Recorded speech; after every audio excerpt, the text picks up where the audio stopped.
You've survived my little break. Thank you for listening, downloading, and supporting the Black Man with a Gun Show. Hi, I'm Kenn Blanchard, and welcome back to the episode which started in 2007. Yeah, this podcast is that old.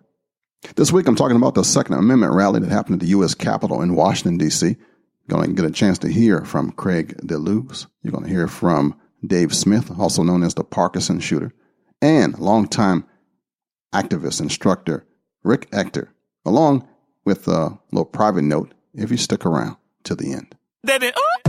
Do you have your copy of the book that I wrote, Black Man with a Gun Reloaded?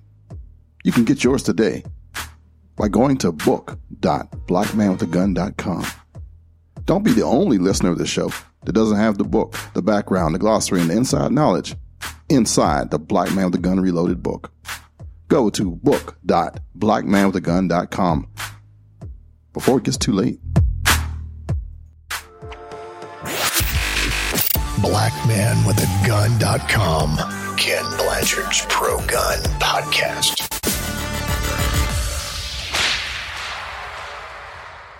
November 2nd, 2019 was the scene and the time for the first Second Amendment rally at the U.S. Capitol in Washington, D.C. I was there. I got a chance to see it live. It was a sight to behold. Around noon, about 1,000 people showed up to hear people like Gabby Franco, Cheryl Todd, Matt Lasourier, Maj Touré, Rob Pincus, Jeff Knox, Anthony Calandro, Eric Blanford, also known as Iraq Veteran 8888, Craig DeLuz, Diana Mueller, Jonathan Patton, Mike Sedini, Chris Chang, Joshua Prince, Eric Pratt, Kevin Dixie, Amy Dillon, Kerry Sloan, Cam Edwards, Tim Harmson, Todd Fossey, Edgar Antilio, Tim Knight, and Anthony Garcia. And I'm sure I missed somebody.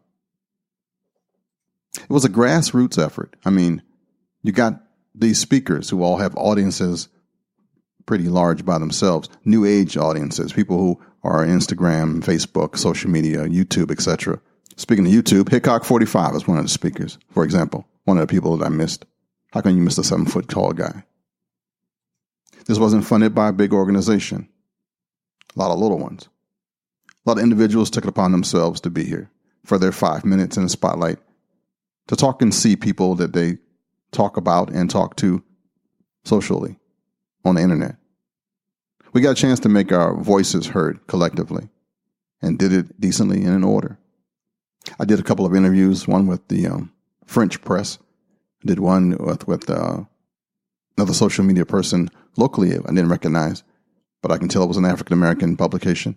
And then there was also somebody else that I mumbled and stuttered all over my words, but I got better as time got on. It was as diverse a crowd as I've ever seen. And at the same time, there was a parade and a celebration going on for the Washington Nationals baseball team just about 500 yards away. The two never met. We had about one or two anti-rights people that actually spit upon a security officer when they escorted him away. He was just hollering foul stuff.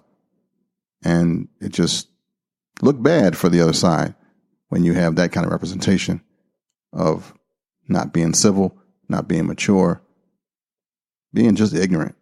But that's what's out there. And in the crowds, there was probably at least 30 other people that could have been speakers. People like Argo J, people like Trenchwork, people who are local advocates and activists, people who have been Second Amendment people online. Maybe they're like the next tier down, the C-level people that will be stars tomorrow. They're the ones who are working and getting recognition today. I think this might be something that happens annually on the 2nd of November from now on. And there's those folks who are in the crowd who will be the speakers for next year, I'm quite sure. For me, I got a chance to see the urban shooters. I got a chance to see 10th Cavalry gun members. I got a chance to see African Americans in the gun rights movement who said that I am the one that got them started. It was a completion of a circle for me. It was like the circle of life. I felt like Mufasa, and I didn't die. I watched other prides take off. I watched other warriors keep on the fight. It was a good move. It was a good day. And speaking of new warriors, with Kevin Dixie talking about East St. Louis and the rough neighborhood that he grew up in, how he was bringing the fight a new voice. Talking to Maj Toure, listening to him talk about the Philadelphia and he actually working and running for an office now. Watching the younger guys, not just talking about black things, but about right things. Talking about taking the message to the streets, broadening it, continuing the fight, to continue to be with people, to help others, to be the voice of the voiceless. It was just music to my ears. Then there's so many in the crowd that thanked me, hugged me, took pictures with me. It let me know that I hadn't wasted the last 20 years of my life, that it was really appreciated. I thanked a couple of guys for giving me my flowers before I died. When I said that, they didn't know how to take it. I mean, that's an old phrase. I remember my grandmother and her friends used to say that when you show appreciation to an elder, it's a good thing. I'm pretty jaded about Washington, D.C. and politics being in this thing for like the last 20 years. I've seen some phony people. I've seen how politicians say one thing and then do another. I've watched it over and over again. And I always feel sorry and have sympathy for those who come here to protest, to rally, to talk to their elected officials only to find the door closed, the appointment forgotten, the actual representative not there, and end up talking to a legislative aide instead of a real person. This is a jaded place, and it's jaded me as well. So when I heard this rally happening in the nation's capital on the 2nd of November, I thought, I bet we don't have more than double the number of speakers we have, because the wives or the kids of the folks on the stage will be out in the audience. But I was wrong, and I'm glad I was wrong. It made me realize something that I have to watch myself. When you've been abused, when you've been hurt, when you had a lot of frustrations, it's really easy to turn into a fun sponge, to poop on somebody else's dream. And this was a good move. Hats off to Rob Pincus, to Cheryl Todd, to Jeff Knox, and all those unsung heroes behind the scenes that helped make this happen. It was like herding alpha cats. Thundercats are hard to keep together, and they did a great job doing it. Like almost 99% of the things I've done for the grassroots movement of the Second Amendment and freedom-loving people, you don't get paid for it.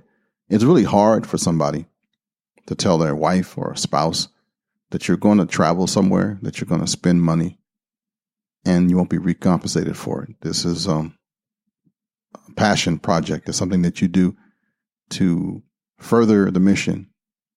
It's not going to further the house budget, or you won't see the returns personally in our household, but what you do will help out in the future. And it's a tough sell sometimes. I know it has been for me. But this time I'm watching other people do exactly the same thing from all over the country. It reminds me of the African proverb that says, if you want to go fast, go alone. If you want to go far, go together. And in case you're wondering what I said when I was on the stage for a few minutes, I said, welcome to our nation's capital.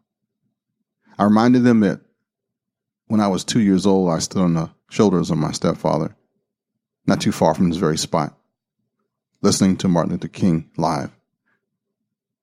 And I remember when he said, the time is always right to do what is right. And I never forgot that. Dressed in my religious garb today, I said that I stand representing the God of Abraham, Isaac, and Jacob. That I am not like those who preach and stand against the U.S. Constitution, but have bodyguards on security and even a concealed handgun permit while they preach disarmament and use fear and false tactics on their congregations and synagogues. I reminded everybody that guns do not equal murder. I said that I represent the group that remembers. The group that remembers and represents those who had the moral courage to say no to racist gun laws. I represent the ones that had the backbone to protect their families against domestic terrorists and go to church on Sundays. I represent the old black men who became the deacons of defense and justice. That we represent those who have been trained to take training and stand watch against those that would harm the innocent. I said I stand today be with those who have been falsely accused just because they own guns. Then I said I stand before you as one who remembers and has read and studied the Holy Bible, where King David said, "Blessed be the Lord my strength, which teacheth my hands to war and my fingers to fight." Then I thanked them for standing up while others are bowing down. I reminded us that don't let the fear of what could happen make nothing happen. And in the end, I closed out with another Martin Luther King quote, where I said, in the end, we remember not the words of our enemies, but the silence of our friends. God bless. Now, that was the shortest speech I think I've ever given to a crowd that big. But I wanted to make sure they didn't take over the microphone. I didn't just do the preacher thing and just go crazy. And I wanted to give honor to those who had come before and those who were going to speak after. It was a good day. It was a really good day. I don't think my words came out as poignant and as great as I wanted them to, but that's what I meant to say. Hopefully it came out that way or better. You know, for me, it was an honor and a pleasure to represent God on the U.S. Capitol West grounds. I'm hoping that gets put in my ledger for later. Not as a good deed or good works, but that I'm trying to rep God as he called me to do so. And I want to give a shout out to a whole bunch of people that I met and re-met that I haven't seen in a long time. Thank you for your encouragement. Thank you for your words of wisdom. Thank you for the hugs. And it was good to see you too. For example, I want to give a shout out to Mr. Watkins and all those brothers and sisters of the Urban Sharpshooters group here in the nation's capital, to Mark Anderson, to brothers and sisters of the 10th Cavalry Gun Club that I got a chance to see. Folks don't know I started that in 1992. It was the first African-American gun club in the U.S. We had chapters in New Jersey, Chicago, Baltimore, and Washington, D.C. The New Jersey chapter became ginormous, but the Baltimore chapter became Maryland 10th Cavalry, which still exists today. One of the voices that I met, I had never talked to before. His name is Dave Smith. Some people call him Shaky Dave. It's a competitive shooter who actually has Parkinson's disease, believe it or not, and uses shooting to cope and to increase his dopamine levels, he told me. But before I spoil it all, here's our conversation. I'm going to make you the star of the show here. I got a guy that is amazing. And in case you don't know, tell me your story, brother. Parkinson's shooter on Instagram, Shaky Dave. A lot of people call me that. I have Parkinson's. And basically I shoot competitions and do gun therapy just to relieve the shakes. So raise my dopamine levels and everything goes away. Parkinson's goes away when I'm shooting a gun. Obviously, when I'm not holding a gun, it's a little bit unstable. So, but Dave, you're a walking miracle, man. I mean, you're an inspiration. I mean, people don't know. It's the good of guns, you know, they cure as well as do other things. So yeah, but I use them to cure myself. So I'm a fan. We're backwards in the sun, but I got Dave with me, and man, it's just a pleasure to be here with you. I appreciate you. Good times. Yeah, man. 2A all the way. All right. That's right.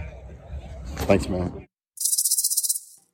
And here's the famous Craig DeLuz from the West Coast.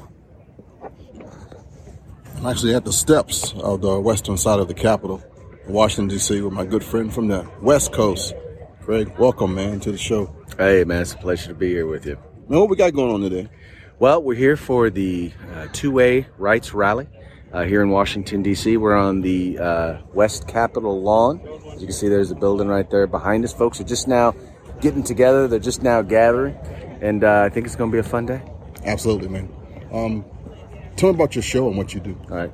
I work with a group called the Firearms Policy Coalition. We are a Second Amendment civil rights advocacy group. We have lobbying efforts in California, Oregon, Washington, Nevada, as well as Washington, D.C. I specifically lobby in California, Nevada, and D.C. I also host for them a program called Morning Coffee with Craig. It's on every weekday morning at about 9 a.m. And we talk about Second Amendment rights, Second Amendment issues, what's going on all across the country. You can find it on YouTube and Facebook. Man, welcome to the city, and thanks for being here. Pleasure to be here. Thanks for having me. Is the cost of ammo bringing you down? Are you ready to have fun with your firearm again? If you need ammo, your friend and brother from a different mother has the answer. LuckyGunner.com. Good prices. LuckyGunner.com. If your time is valuable, LuckyGunner.com. Order your ammo today. LuckyGunner.com. Where you won't waste your time and the shipping is fast. It's 110% guaranteed. LuckyGunner.com. Now, just in case you don't remember that, you can look for the lovely young lady on the side of blackmanwiththegun.com and click on that picture, and it'll take you right to LuckyGunner.com. All right, we got Rick Ector from Detroit live on the show. Rick, welcome, man. Hey, again, as always, it's always good to hear from you, man. Good to touch base with you and to talk with your listeners. How long have you been doing what you do? Man, you know what? It's been at least 13, 14 years.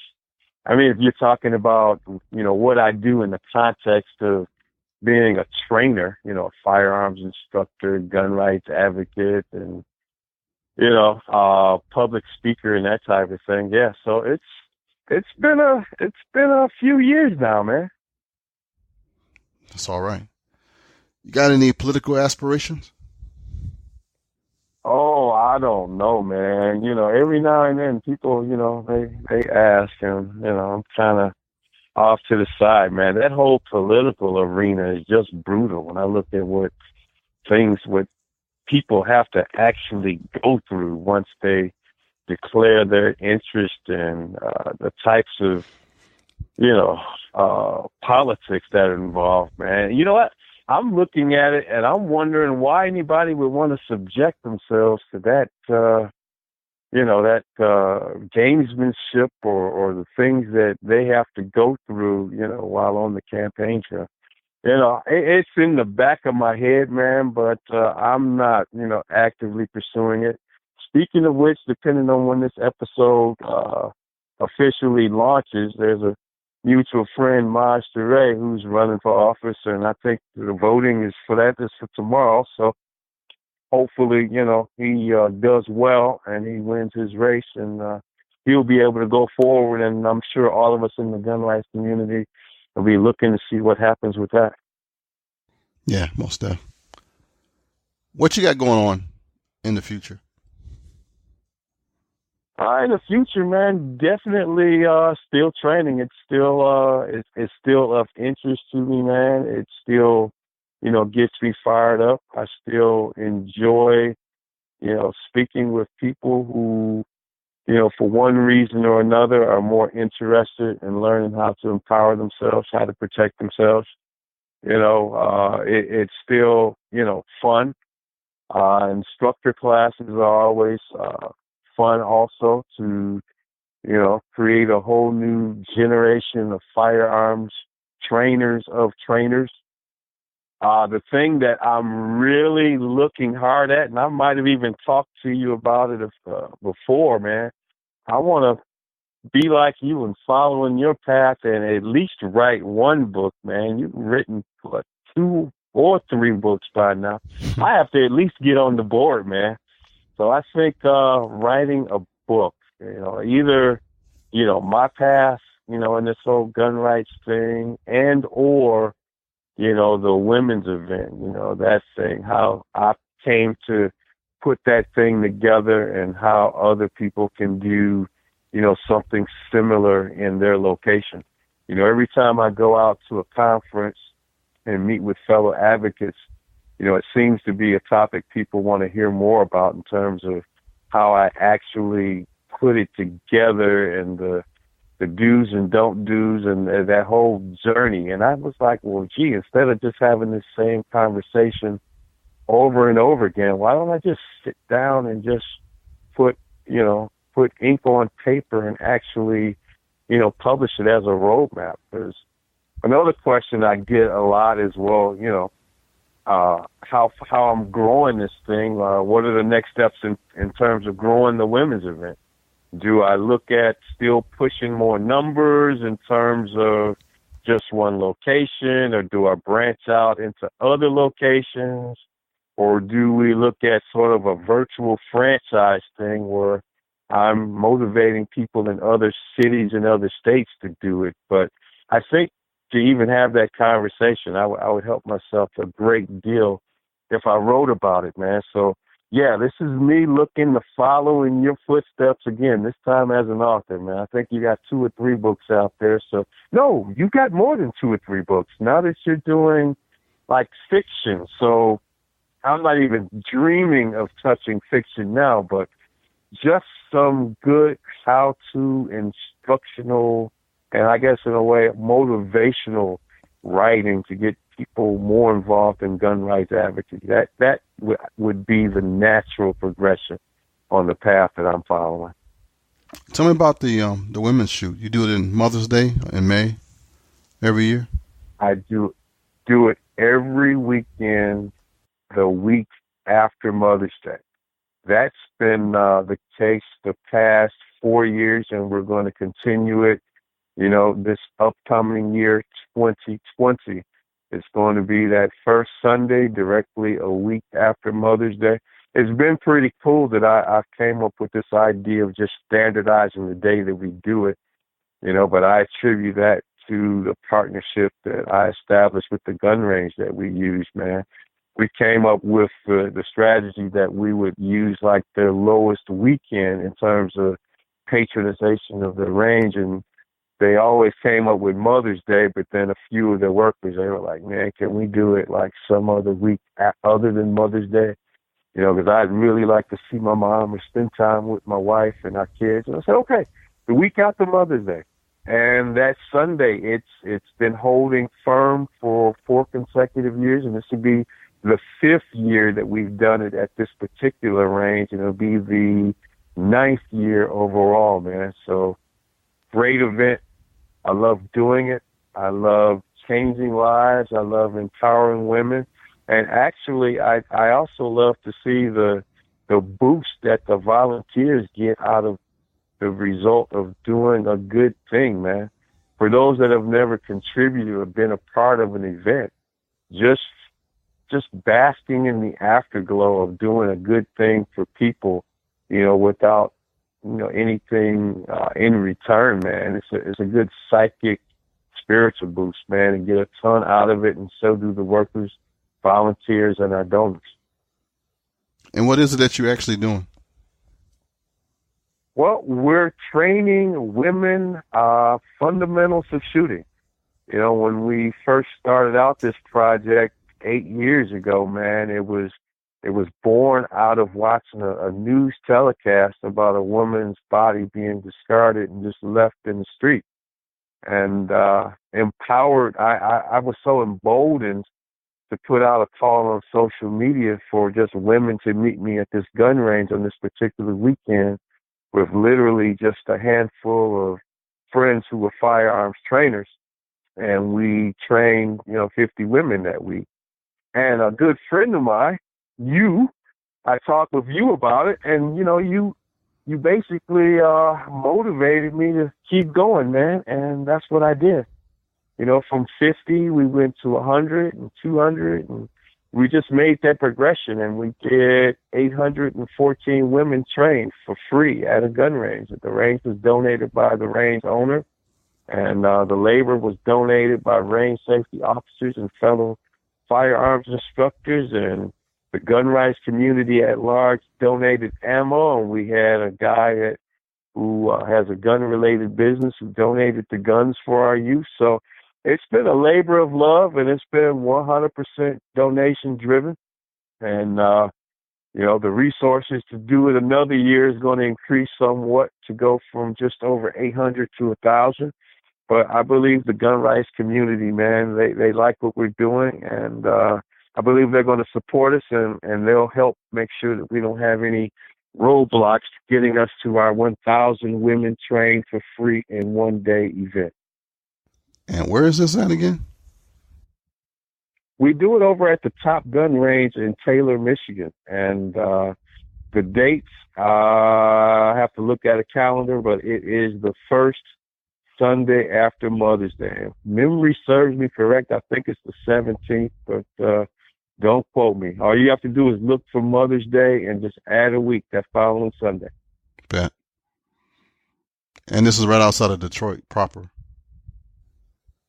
Yeah, it's right outside of Detroit. The thing is that we still have some pesky gun control laws on the books, man. Detroit is like Chicago in the respect that there was a law in the books that gun ranges, there's a city ordinance against them. And, of course, that was struck down in Chicago. We need someone to take up that battle, take up that fight here in the city of Detroit. There are gun ranges in the Metro Detroit area that are situated like right over, some of our geographical borders. But for a city our size, man, we don't have one single gun range in the city of Detroit, and that should change, man. So, hopefully there'll be some patriots that are hearing this clarion call for this challenge, man. I'm challenging someone to fight the local jurisdiction of the city of Detroit and sue them in court. And obviously Chicago has proven that we'll win. We just have to find someone willing to take up that fight. Yeah, that's always the case. Right, we'll win, but you gotta put it up there first. Yeah, and whenever you're talking about going to court, man, there are people that you're going to need to have on your side in terms of resources, particularly those people who went to law school and invested a lot of money in acquiring legal training. So, yeah, it's going to take money. And so, that's one of the things that's going to be a barrier. Yeah, I'm quite confident that we'll win, but that's a fight that's going to require time, money, and legal assistance from lawyers. So, like I said, hopefully I'm sufficiently emboldening someone to take up this fight. Chicago was successful. We need to have this fight in the city of Detroit. True that. So when Rick is not shooting, training, and advocating, what do you do, man, on the side? What else you got? What else do you do? We're not all just one thing. No, we're not all thing, man. I think I lead a fairly decent existence, man. I'm not really a person that really spends a lot of time away from home, but, I'm up there in age where, I'm a grandpa, man, and so, you do those grandpa type things, and I'm still an older brother, and I have a very special lady in my life that I spend time with, so I have plenty to keep me busy when I'm not doing this whole gun rights, gun education thing. Still have a lot of fun.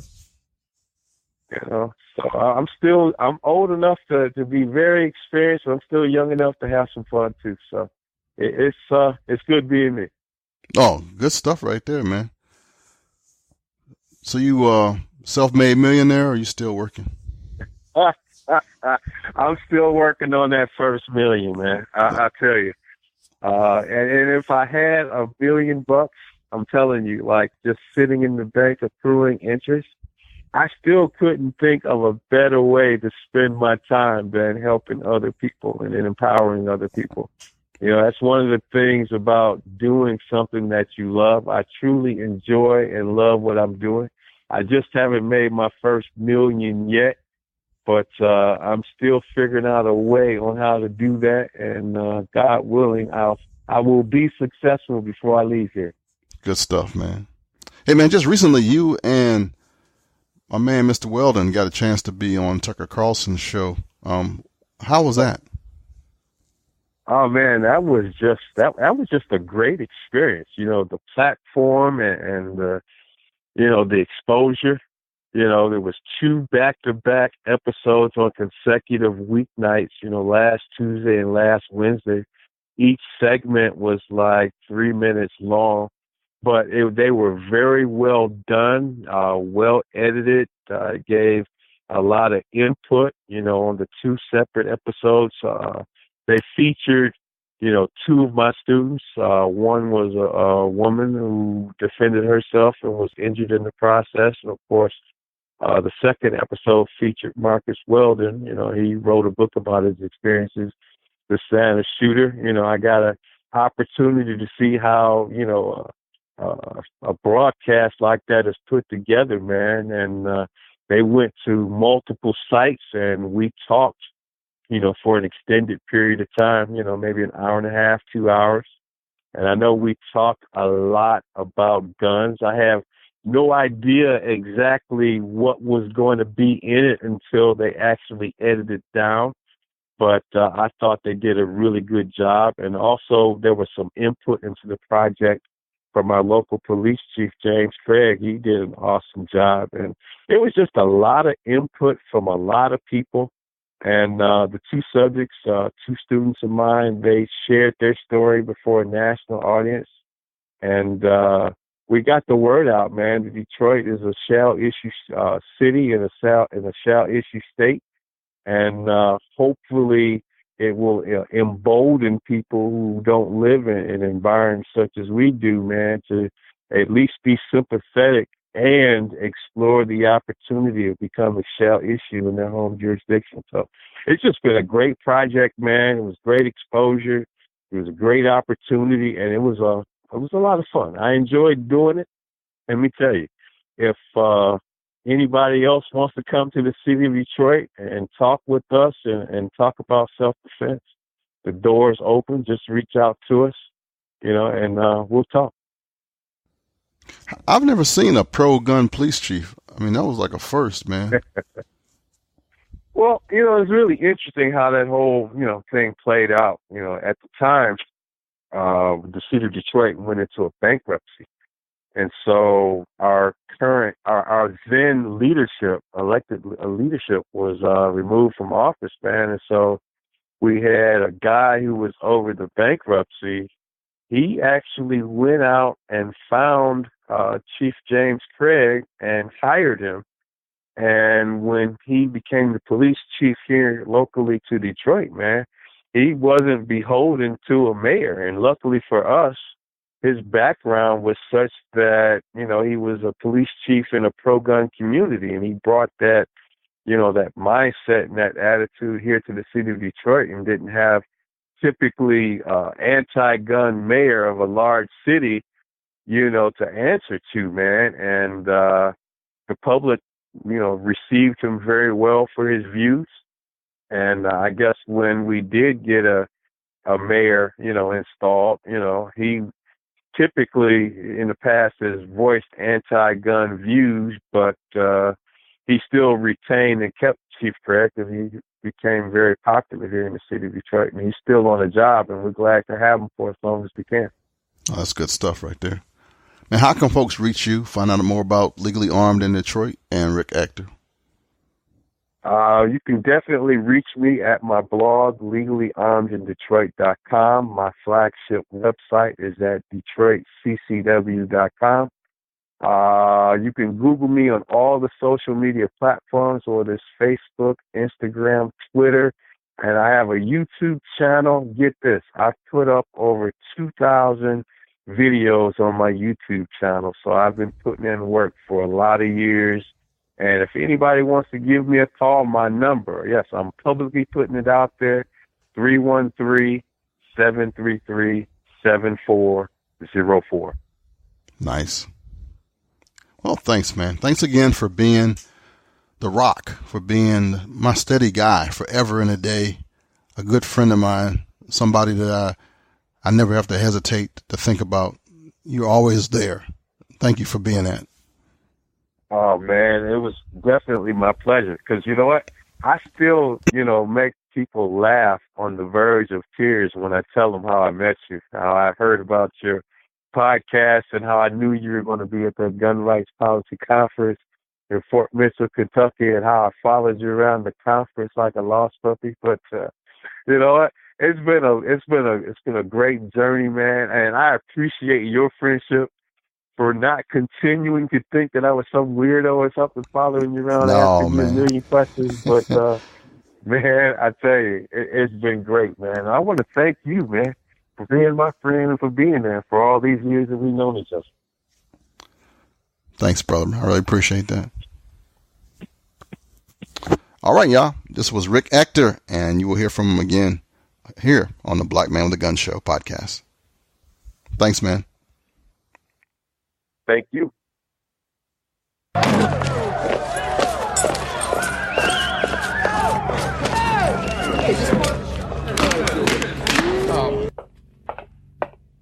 Are we the meanest? Are we the prettiest? Are we the baddest mofo low down around this town? Are we not the supporters of the black man with a gun? I can't hear you. Patreon.com/black man with a gun. All right, I want to thank you for being here this long. This is a longer episode. I got a couple of voices in here between, and you haven't heard me in a while. If you've been a steady listener of the Black Man with a Gun Show podcast, formerly known as the Urban Shooter, you know that I took a break, and I wasn't planning on coming back until December. But I felt an urge to come back. I had a little rest. I had a whole bunch of events happening. If you have been following me on Facebook, I've been having a time and having fun, actually just doing other things, experimenting with video and singing and just being Kenn Blanchard. If you're new, you might not know that I've been around a while. And when you've been around as long as I have, and you are not seeking to get any more famous than you already are, it's time to reassess some stuff. My method, the way I operate, I try to be thoughtful, to be calm, to be a reasoned voice in this community.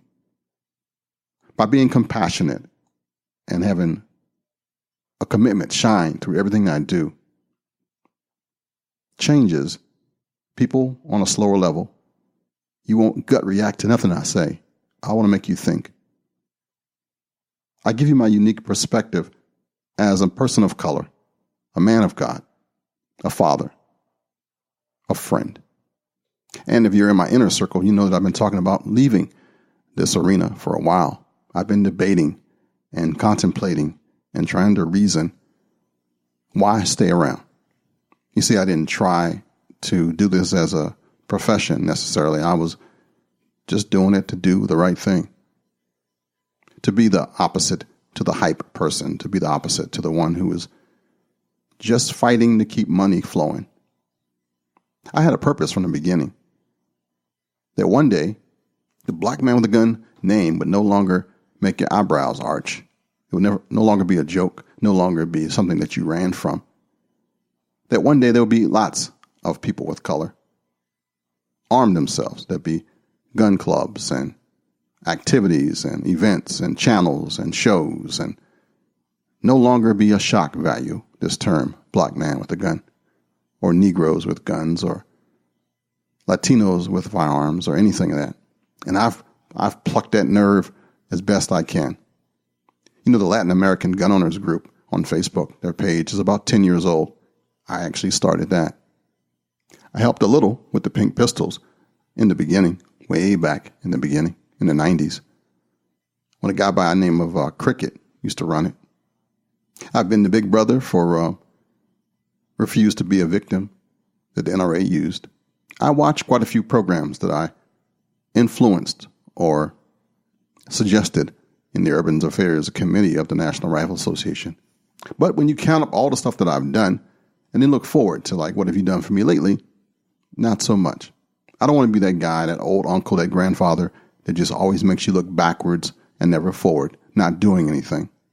And there's plenty of folks doing something now. At least they're taking a lot of photos and selfies and saying they're doing a lot of stuff. So maybe they are busy.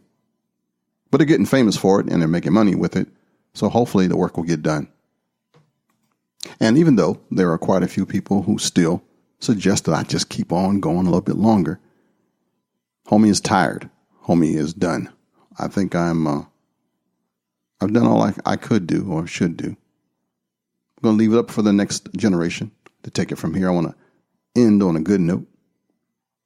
I'm going to have some great interviews from now until the end of 2019. And then when the new year comes in 2020, I'm going to pass that baton to you. The blog is going to keep going. I'm going to try to fix that up a little bit better. Still working on that audiobook project for the Black Man with a Gun Reloaded. And there's a whole bunch of marketing things that I could be doing better that I'm going to try to jump on in 2020. So I won't be gone. I just won't be in the same space. You may hear from me from time to time, and the Kenn Blanchard Show, the new podcast, is going to keep going, as well as Speak Life Church podcast, which is going to take a larger role in my life. That call of ministry is calling louder. So your friend and brother from another mother is not going anywhere except for up. Elevating my message, elevating my purpose, and watching, waiting, hoping that all those who are out there step up to the plate and do what they say they're doing and not just take people's money and do sound bites and selfies. For all my fabulous friends, people like you who are giving money to support this podcast and my activities, I'm going to ask that you do it in the mind of just in the next 2 months to wrap it all up. If you could just increase the donations, kind of give a parting gift, help me pay for the redo of the website and some other stuff I want to cash out. I want to actually send all those on the, what's the name of that thing? The GoFundMe account, patches and books and everything I got in here. I'm going to try to make it so that if you donate, you get a gift back. Yeah, I want to go out in style. I want to go out happy. I want to go out on top. And just the same, if you just want to cut that thing off right now because you know that the end is near, I understand that too. But the app that I've been paying for, the development to keep it going, that you can find at blackmanwithagun.org, that's going to go away in 2020. So there's quite a few projects that I've been holding on, hanging on, paying on, and you've been helping me totally. But I want to release you from that burden just as much as you want to help me, because I just feel guilty for, I don't know, bumming and begging all the time. Don't want to be that guy. It's actually one of the mistakes that I made in this whole movement. I learned recently that there's an African proverb that says, if you want to go fast, go alone. If you want to go far, take a friend. Now, I should have took a friend a long time ago, but they weren't hard to find. There was no Google, no Facebook, no Instagram, no Yelp, no none of that stuff when I got started. And it was harder to reach people. So I had to learn HTML. I had to learn broadcasting techniques, mic techniques, podcasting stuff. Everything that I have, I've been used to just doing it solo. And have not had a good opportunity to delegate it, to share. That would have changed things. I watched a couple of people recently with crews, with folks, somebody talking, somebody on camera. It's pretty spiffy. It's good when you can work together. That would have kept me around another decade, I'm sure. But everybody has a channel. Everybody has their own thing. And that will get to you after a while. And again, I thank you for listening to this show. And you will hear more about the details. And shoot, maybe the Lord will tell me something different. But right now, that's the plan for for the rest of the year. As we wind down with 2019, how many weeks do we have left? And at the end of 2019, that'll be it. That'll be 19 years. No, 20 years as a blog and 13 years as a podcast. I might plan for a big party next year, next spring. That might happen. Kind of a farewell thing. If you're interested in doing that with me, let me know that too. That'll be a good event. Pop some tops and tell some lies. Maya Angelou is quoted as saying, "My mission in life is not merely to survive, but to thrive, and to do so with some passion, some compassion, some humor, and some style." She said it. I'm going to try to live it. Until next time. Well, that's it for this week. I want to thank you for joining me, and if you liked what you heard, please tell somebody, just in case nobody has told you this today. I love you, and there's not a darn thing you can do about it. Shalom, baby.